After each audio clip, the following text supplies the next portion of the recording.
सुप्रभात बच्चों, स्वागत है आपका सब डिकोड चैनल 2 पर। आज हम एक और इम्पोर्टेंट टॉपिक का क्विक रिवीजन करेंगे जिसका नाम है भक्ति। अब देखते हैं, हम भक्ति चैप्टर को देखेंगे, अच्छे से समझेंगे एक एक लाइन का क्या बताया गया है उसमें। सबसे पहले देखते हैं लेखिका महादेवी वर्मा जी द्वारा ये चैप्टर लिखा गया है। इसके ये कौन सी विधा है? संस्मरणात्मक रेखा चित्र है ये। देखो इसके अंदर देखिए, इसमें लेखिका ने अपनी सेविका के अतीत और वर्तमान का परिचय दिया है। चलिए अच्छे से समझते हैं क्या बताया गया है।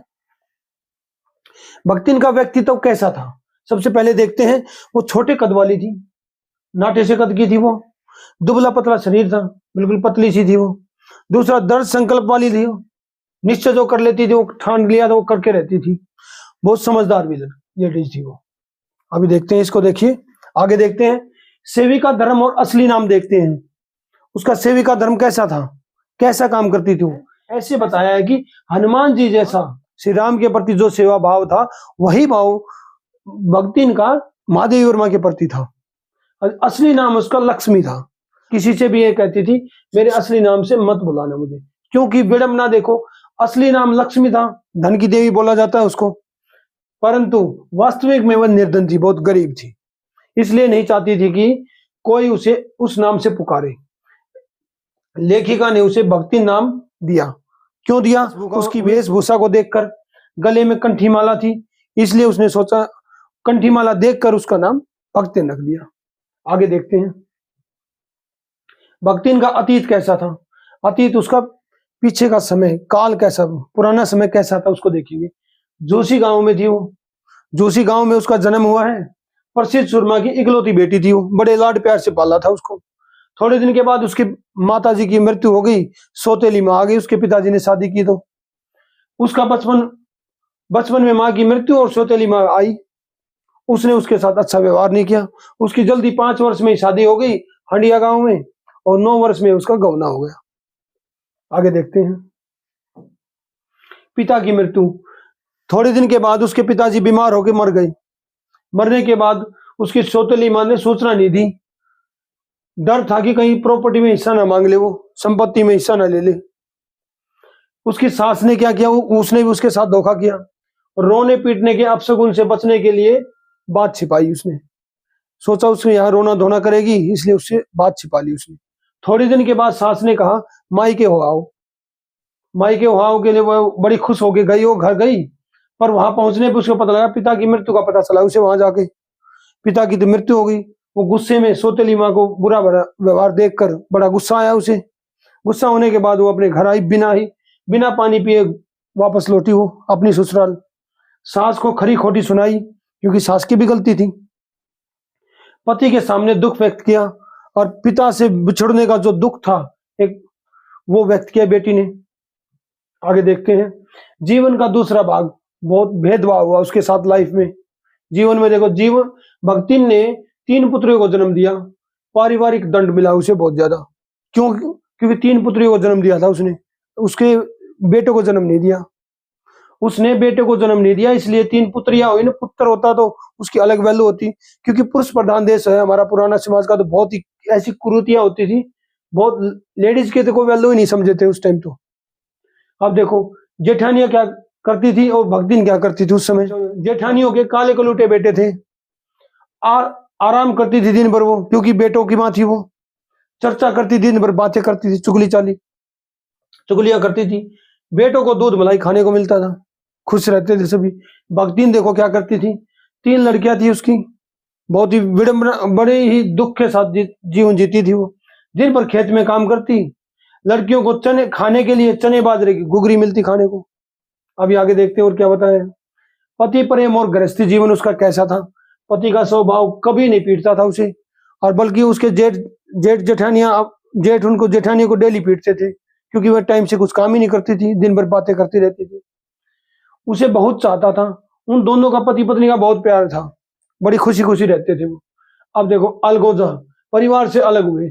अलगोजा मतलब है अलग होना, घर में अलग होना बोलते हैं ना, परिवार से अलग हो गए वो। प्रॉपर्टी का हिस्सा ले लिया अपना। भक्ति ने मेहनत करी, उसके दोनों हस्बैंड वाइफ ने बड़ी मेहनत की। गाय भैंस खेत खलियान का अच्छा ज्ञान हो गया। अच्छा ज्ञान था तो बहुत मेहनत हुई।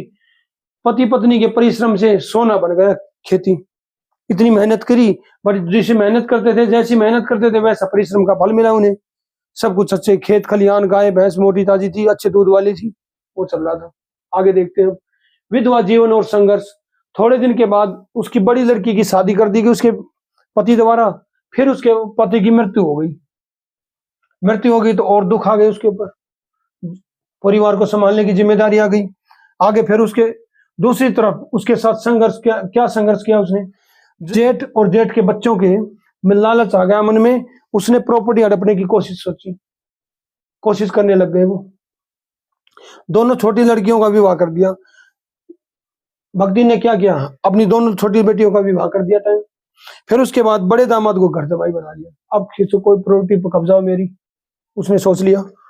भक्ति ने गुरु मंत्र लिया और कंठी बांध ली, क्योंकि बच्चों की शादी हो गई और घर जमाई, घर पे अपनी बड़ी बेटी का जो हस्बैंड था उसको, दामाद को अपना घर जमाई बना लिया। अब क्या किया उसने, गुरु मंत्र लिया और कंठी बांध ली। अब कोई आराम से जिंदगी जीऊंगी। पर दुर्भाग्य से देखो, बड़ी लड़की विधवा हो गई। बड़ी लड़की विधवा हो गई तो जड़ौत का साला तीतरबाज था। जड़ौत का साला का मतलब है जेठ का जो बच्चा लड़का है उसका जो साला था वो तीतरबाज था, आवारा घूमता था वो। उसने जेठ के बच्चों ने और उस तीतरबाज साले ने एक योजना बनाई। क्या बनाई, विधवा बहन की शादी तीतरबाज से कराना, ताकि संपत्ति पर अधिकार हो सके। उन्होंने क्या किया, पर वो देखा आवारा घूमता था तो लड़की ने मना कर दिया। उस बड़ी लड़की ने जो विधवा हो गई थी उसने मना कर दिया, उससे उसकी शादी होने वाली करा रहे थे जेठ के लड़के। तो लड़की ने मना किया था। फिर आगे देखो उन्होंने योजना बनाई, कैसे प्रॉपर्टी हाथ में आएगी ये दाव पेच लगाने लग गए, सोचने लग गई। फिर उसने क्या किया, एक दिन भक्तिन घर पर नहीं थी, तीतरबाज कोठरी में घुस गया भक्तिन की और भीतर से दरवाजा बंद कर लिया। दरवाजा बंद किया तो समर्थकों ने गांव वालों को बुलाया। समर्थक कौन थे, जो जेठ के लड़के थे, उन्हीं ने गांव वालों को बुला लिया, पंचायत बुला ली। तो वो तीतरबाज को पहले ही समझा रखा था। उसने बोला, तीतरबाज लड़का बोला, मैं निमंत्रण पाकर आया हूं, मुझे तो बुलाया था तभी मैं आया हूं, अपनी मर्जी से नहीं आया। अब वहां पंचायत ने सोचा जो समाज गांव का माहौल है, समाज का माहौल खराब हो जाएगा। उन्होंने क्या किया, उन्होंने क्या डिसीजन लिया, पंचायत ने कहा दोनों को पति पत्नी के रूप में रहना होगा, नहीं तो हमारे समाज पर क्या प्रभाव पड़ेगा। ये हो गया। अब वहां भक्तिन और उसकी बेटी का पक्ष ही नहीं सुना। प्रधान देश, उसकी वैसी प्रजा, लड़की लेडीज की कोई वैल्यू ही नहीं थी, ना तो भक्तिन की सुनी गई ना उसकी बेटी की सुनी गई। आगे देखो परिणाम क्या हुआ, परिवार में द्वेष में सब कुछ सवा हो गया। वो आवारा घूमता था, पर द्वेष मतलब उन्हें इतना हमेशा लड़ाई झगड़े रहना, तो सब कुछ सवा तो होना ही था। तीतरबाज ऐसे घूमता था, कुछ काम करता नहीं था वो। अब तीतरबाज कुछ करता ही नहीं था, जो उसका गले पड़ा दामाद था, जबरदस्ती जो दामाद बन गया था। अब उसने क्या किया, देखो उसके दामाद और भक्तिन के संबंध अच्छे नहीं थे, क्योंकि दिन भर घूमता ही था, काम ही नहीं करता था, जो घर का सामान था उसको बेच देता था। आर्थिक स्थिति खराब हो गई। जो भक्तिन ने लगान ले रखा था, लगान मीन्स लोन, पैसे ले रखे थे किसी साहूकार से, जमींदार से, तो उनको टाइम से नहीं चुका पा रही, दे नहीं पा रही थी वो, टाइम से नहीं चुका पाएगी। तो जमींदार ने एक दिन उसको बुलाया और कड़ी धूप में खड़ा रखा, पूरा दिन उसको धूप में खड़ा रखा। तो भक्तिन का बड़ा अपनी बेइज्जती महसूस करी और वो अपमानित होकर गांव छोड़ा, शहर में आ गई। शहर में आने के बाद उसका जीवन देखते कैसा हुआ। लेखिका के यहाँ नौकरी, शहर में आई, उसने लेखिका के वहां नौकरी की तो उसने क्या किया, भोजन की कहानी देखते हैं। लेखिका को कैसा भोजन बना के खिलाया उसने, 1 उंगल मोटी रोटी और गहरी चित्तीदार और गाढ़ी दाल, ये बना के दे दी। अब वो शहरी लेखिका रहे, शहर में रहने वाली, दिन गांव की रहने वाली होगी, उसने गांव की तरह खाना बना के दे दिया उसको। अब महादेवी और माजी सोच रही है इतनी मोटी रोटी मैं कैसे खाऊं, क्योंकि शहर वालों के तो अलग तरीका होता खाना, अब गांव वालों हैवी डाइट होती है। अब उनके लिए पूरी प्रॉब्लम हो गई।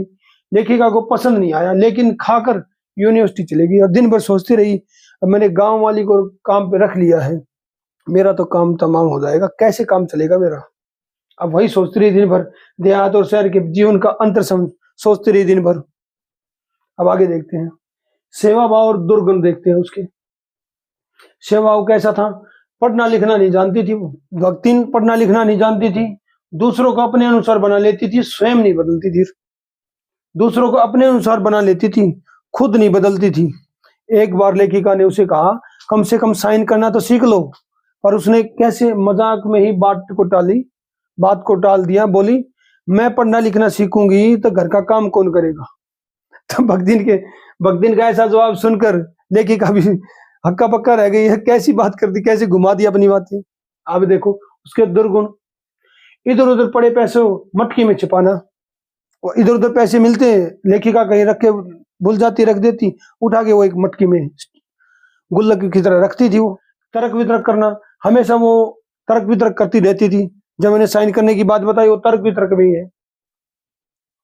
उसमें तर्क वितर्क के अंतर्गत लेखिका ने कहा, तुम साइन करना तो सीख लो कम से कम। उसने सोचा, पढ़ना लिखना मैं सीख करूंगी तो घर का काम कौन करेगा। अब देखिए आगे देखते हैं। सत्य को अपने सुविधा अनुसार डालना, सत्य को अपने अनुसार डाल देती थी वो। कुछ भी होता था बात घुमा के अपने अकॉर्डिंग समझा देती थी। अब जब मैं पढ़ना लिखना करूंगी तो काम कौन करेगा, ऐसे घुमा देती थी बातों को। आगे देखते हैं। अब देखते हैं लेखिका के प्रति समर्पण छाया के समान था वो। बद्रीनाथ और केदारनाथ की यात्रा में आगे चली, धूल में पीछे पीछे। जैसे धूल साथ साथ चलती है ना, ऐसे चली उसके साथ। मतलब हमेशा उसके साथ रही वो। उसको जब उसके दामाद और उसकी बेटी उसको लेने भी आए, भक्तिन को एक बार लेने भी आए, तो उसने मना कर दिया। महादेवी वर्मा को छोड़ना नहीं चाहती थी, तो इसलिए वो एक छाया की तरह रही उसके साथ, छाया के समान रही। जेल से बहुत डरती थी, जेल और पुलिस से बहुत डरती थी भक्तिन।